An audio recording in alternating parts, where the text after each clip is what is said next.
Halo everyone, selamat pagi, selamat siang, dan selamat malam. Hari ini kita akan memasuki pertemuan keempat pembelajaran hukum waris. Kita kuliah secara online.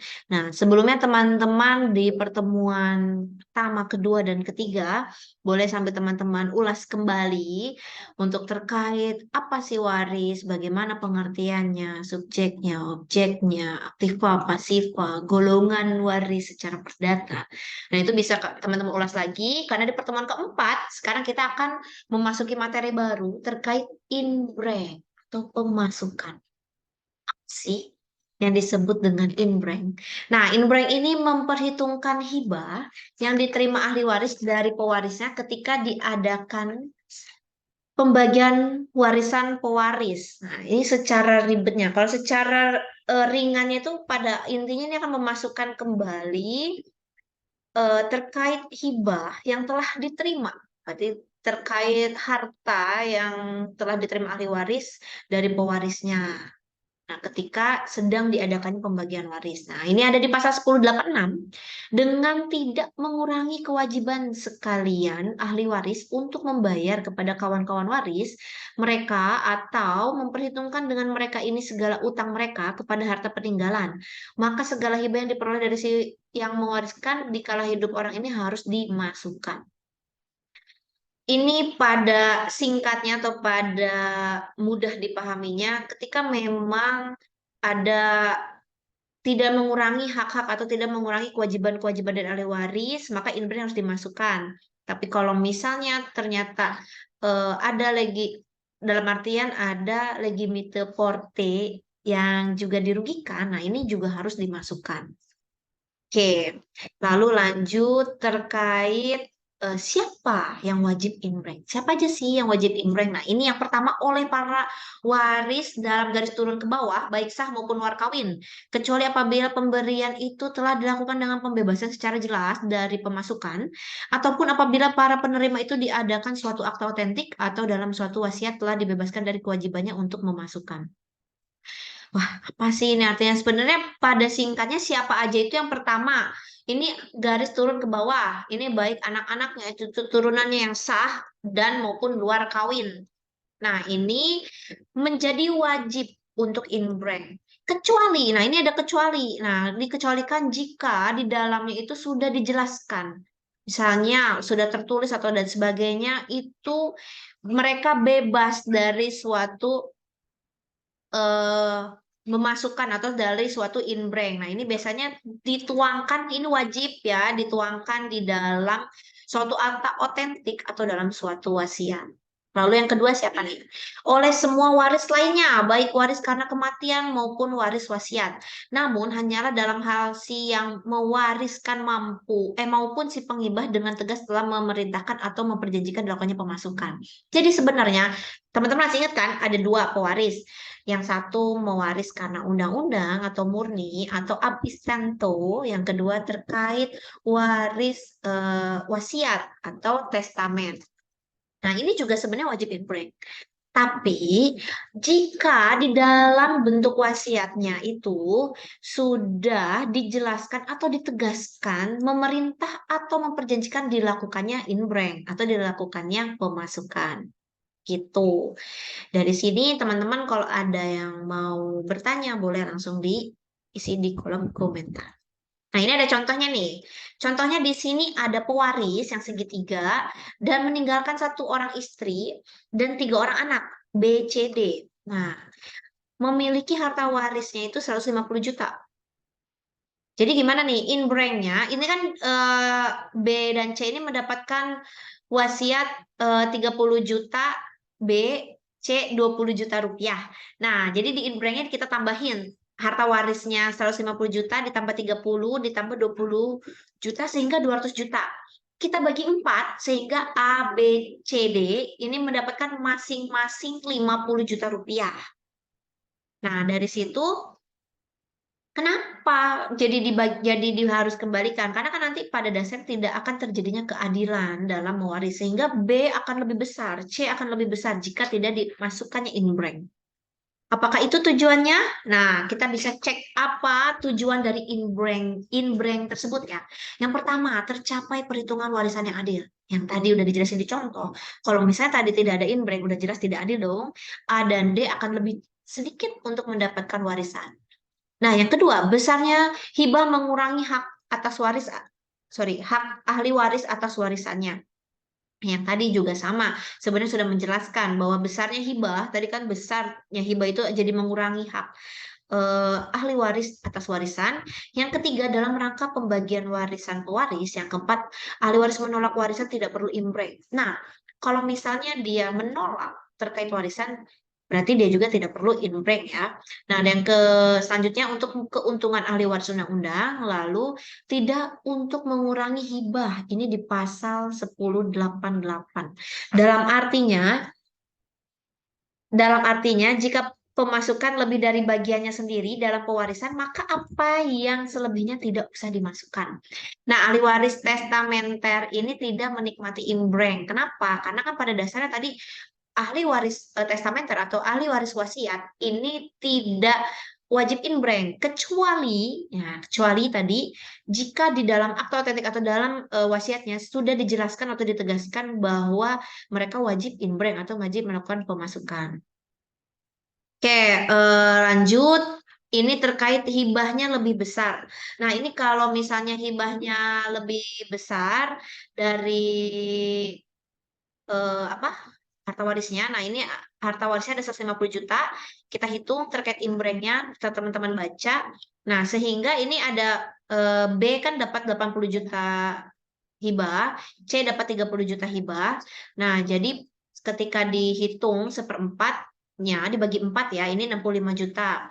Nah, jadi B hanya inbrank sebesar 60 juta dan secara praktis B tidak inbrank dan tidak dapat warisan. Pada dasarnya B itu tidak mendapatkan warisan dan tidak inbrank karena kan tadi konsep yang di awal di 838 bahwa jika apa yang sebelumnya tidak usah dimasukkan. Oke, hibah yang harus di-inbrand. Nah, ini yang pertama ada pemberian untuk memperoleh kedudukan, pemberian untuk memperoleh pekerjaan, suatu perusahaan membayar utang, pesangon kawin. Nah, ini pemberian ekstra di luar kewajiban orang tua. Jadi pertanyaannya apa yang maksud diperoleh kedudukan? Misalnya dia mau naik jabatan dan sebagainya, butuh biaya lebih. Nah, jadi harus butuh uang orang tua. Nah, ini sehingga harus dimasukkan ke inbrand bagi memperoleh pekerjaan. Banyak nih teman-teman ya secara masyarakat ya sudah kita ketahui bahwa untuk memperoleh pekerjaan ini sangat susah. Jadi saya harus ada dana dulu sekian dan sebagainya. Nah, itu juga harus inbrand. Suatu suatu perusahaan. Nah, ini misalnya diberikan saham dan sebagainya. Nah, ini untuk pesangon kawin ini pemberian ekstra ya, dalam artian ini di luar kewajiban-kewajiban orang tua. Lalu tadi kan yang pertama yang dijelaskan hibah yang harus diimbreng. Lalu yang tidak perlu diimbreng apa? Nah, ini yang pertama biaya pemeliharaan dan pendidikan, tunjangan hidup seperlunya atau sewajarnya, pengeluaran untuk mendapat keahlian dalam perdagangan, kebudayaan, kerajinan dan atau perusahaan, biaya untuk perlengkapan perkawinan. Nah, ini sesuai kewajiban orang tua. Lalu yang terakhir barang musnah di luar salahnya tidak dimasukkan. Nah, ini di pasal 1099 teman-teman bisa lihat jika memang barang tersebut musnah eh, di luar kendali atau di luar keinginan dari para ahli waris tersebut ya maka tidak perlu dilakukannya inbreak. Nah, ini pewaris menurut wasiat. Kita lanjut terkait pewarisan menurut wasiat. Surat wasiat atau testamen adalah suatu akta yang membuat pernyataan seseorang tentang apa yang dikendakinya akan terjadi setelah ia meninggal dunia dan yang oleh dapat dicabut kembali. Jadi pada artinya ini dibuat ketika si pewaris masih hidup dan bisa juga pewaris tersebut mencabut kembali. Nah, teman-teman udah sering dengar ya terkait pertanyaan-pertanyaan harus bentuknya seperti apa dan sebagainya. Nah, nanti kita bisa bahas selanjutnya. Nah, ini sebuah testamen harus berbentuk tulisan yang dapat dibuat dengan akta di bawah tangan ataupun akta otentik dan berisikan pernyataan kehendak yang dapat diartikan sebagai tindakan hukum sepihak. Jadi, akta di bawah tangan ini walaupun dia tertulis dan disaksikan oleh notaris tetap disebut akte di bawah tangan. Jadi yang disebut akta otentik, teman-teman masih ingat nggak pelajaran mata kuliah sebelumnya? Nah, ini akta otentik ini akta yang dibuat di hadapan, dibuat bersama-sama oleh notaris. Lalu kenapa mana nih yang lebih kuat? Yang pasti yang lebih kuat adalah akta otentik. Kenapa? Karena pada dasarnya dari fungsi notaris tersebut mereka adalah sebagai pejabat pembuat akta sehingga lebih legalitasnya lebih kuat. Tuh, dan berisikan pernyataan kehendak yang diartikan sebagai tindakan hukum sepihak. Apa tuh yang dimaksud tindakan hukum sepihak? Teman-teman bisa komen di bawah apa sih tindakan hukum sepihak. Nah, artinya tindakan hukum sepihak itu bahwa eh, menjadi suatu tindakan hukum dari pewaris tanpa harus adanya persetujuan dari pihak lainnya, bahkan dari ahli waris tersebut. Oke, kita lanjut terkait syarat-syarat pembuat testamen. Apa aja nih syaratnya? Yang pertama, sudah mencapai usia 18 tahun, sudah dewasa, sudah menikah sekalipun belum berusia 18 tahun. Hmm, sebenarnya ini dari syarat-syaratnya simple banget ya. Kadang yang kita ketahui kan ada apa kondisi-kondisi terkait misalnya dia tidak cakap akal budi atau dia tidak bisa menjalankan apa namanya bertindak atas diri dia sendiri atau tidak sebagai hukumnya. Nah, itu juga tidak termasuk dalam syarat pembuatan testamen. Masih ingat gak teman-teman? Kalau misalnya dia tidak cakap, dia tidak bisa memenuhi kewajibannya sebagai tidak bisa apa namanya saya lupa, tidak bisa kedudukannya gitu ya. Dalam artian dia tidak bisa demi hukum tuh dia nggak bisa berapa bertindak demi hukum atau bertindak sendiri atas dirinya sendiri. Nah, itu masih ingat gak apa tuh? Dia bisa dapat batal demi hukum atau dapat dibatalkan. Nah, itu teman-teman bisa ingat subjek dan objektif. Nah, pada dasarnya yang tadi disebutkan itu batal demi hukum ya. Oke, yang tidak berhak mewaris melalui wasiat itu mereka yang telah dihukum karena membunuh si pewaris, mereka yang telah menggelapkan, membinasakan dan atau memasukkan surat wasiat. Yang ketiga, mereka dengan paksaan atau kekerasan mencegah pewaris mencabut atau mengubah wasiatnya. Masih ingat gak nih kata-kata yang sulit banget yang kemarin-kemarin di kuliah offline kita sampai Google Translate karena susah tuh penyebutannya. Nah, itu ada di pasal 838 ya. Teman-teman bisa buka lagi. Nah, ini sama. Kalau pertanyaannya terus yang tidak berhak mewaris yang di 838 ini termasuk melalui wasiat dan undang-undang juga. Betul. Jadi yang tidak berhak melalui undang-undang maupun melalui wasiat itu di dalam 838 mencakup semuanya bahwa mereka tidak patut atau tidak berhak mewaris. Oke, kita lanjut terkait bentuk surat wasiat lainnya. Nah, banyak yang bilang, gimana Bu kalau surat wasiatnya secara lisan? Bagaimana Bu jika seperti ini? Bagaimana Bu jika seperti ini? Nah, ini ada syarat-syaratnya. Ada bentuk suratnya. Harus suatu akte yang dibuat di bawah tangan, surat wasiat yang dibuat dalam keadaan perang, surat wasiat yang dibuat dalam keadaan melalui laut, surat wasiat yang dibuat sewaktu mereka berada di tempat penyakit menular. Sebenarnya pada dasarnya surat wasiat ini harus berbentuk surat dan suatu akte dari berarti tertulis ya. Kenapa? Karena mereka ini surat wasiat ini tidak perlu hanya ada saksi pun itu bisa dianggap sah sehingga harus tertulis. Nah, bentuk-bentuk surat yang tadi dijelaskan ini sebenarnya termasuk dalam surat wasiat darurat. Jadi ada wasiat atau surat wasiat darurat. Nah, ini tidak perlu ada pun saksi bisa dianggap sah.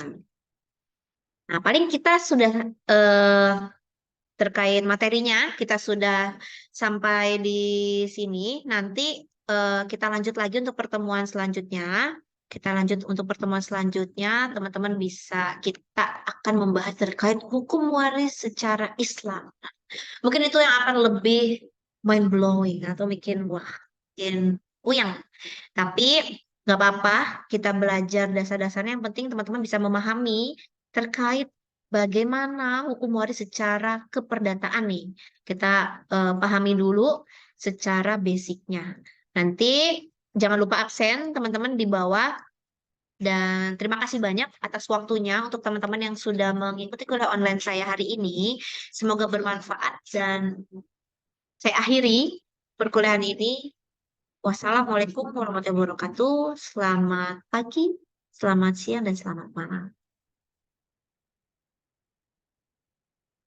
Keren.